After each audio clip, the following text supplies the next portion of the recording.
Hello বন্ধুরা, আমি চলে এসেছি সিম্পল পুঁই বীজের তরকারি নিয়ে। তো দেখো, আমি পুঁই বীজটা নুন হলুদ দিয়ে সেদ্ধ করে নিয়েছি, জলে একটু ভাপিয়ে নিয়েছি। একদিকে গোটা টমেটো নিয়েছি, আদা, কাঁচা লঙ্কা, রসুন, পেঁয়াজ নিয়ে নিয়েছি।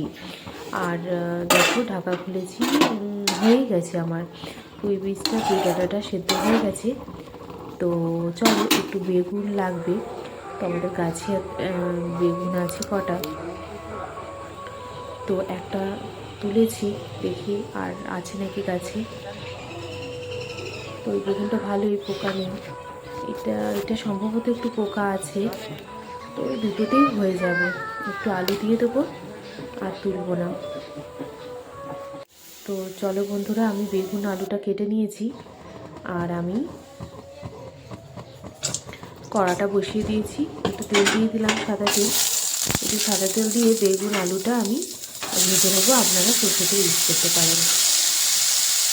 তো বেগুন আলুটা আমি হালকা করে নুন হলুদ দিয়ে ভালো করে ভেজে নেব। একদম সিম্পল, আপনারা চিংড়ি মাছ ইউজ করতে পারেন। তো আমি এটা চিংড়ি মাছ না দিয়েই দেখিয়েছি তোমাদের। চিংড়ি মাছ দিয়ে তো রান্না ভালোই হয়। তো দেখো, বেগুনটা আমি ভেজে তুলে নিয়েছি। এবারে একটু সর্ষে তেল দিলাম। এবারে আমি একটু শুকনো লঙ্কা ফোড়ন দিচ্ছি,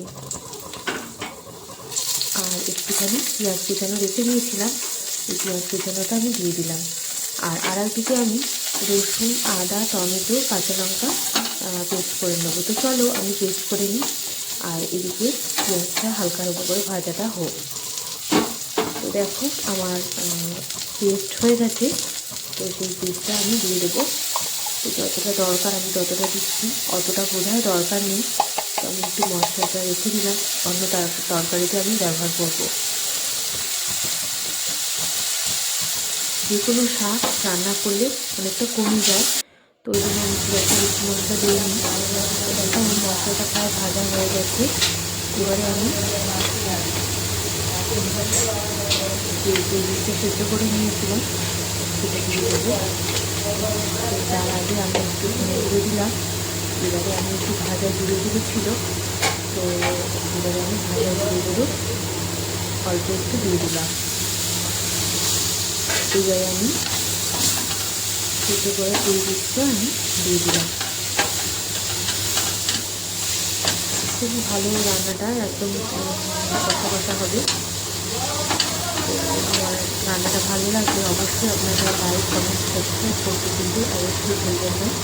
তো শেয়ারও করবেন, শেয়ার করলে অনেক মানুষের কাছে পৌঁছাবে। তো আমার একটা ফেসবুক পেজ আছে, সুস্মিতা খুটিয়া ভূঁইয়া, তো সেই পেজটা অবশ্যই আপনারা ফলো করে দেবেন। তো দেখো, আমার রান্নাটা প্রায় কমপ্লিট হয়ে গেছে। তো আর একটু ঢাকা দিয়ে একটু কষবে, যতটা কষবে ততটা টেস্ট হবে। তো রান্নাটা প্রায় আমার কমপ্লিট হয়ে গেছে। এবারে আমি অল্প একটু উপরে সর্ষে তেল ছড়িয়ে দিচ্ছি।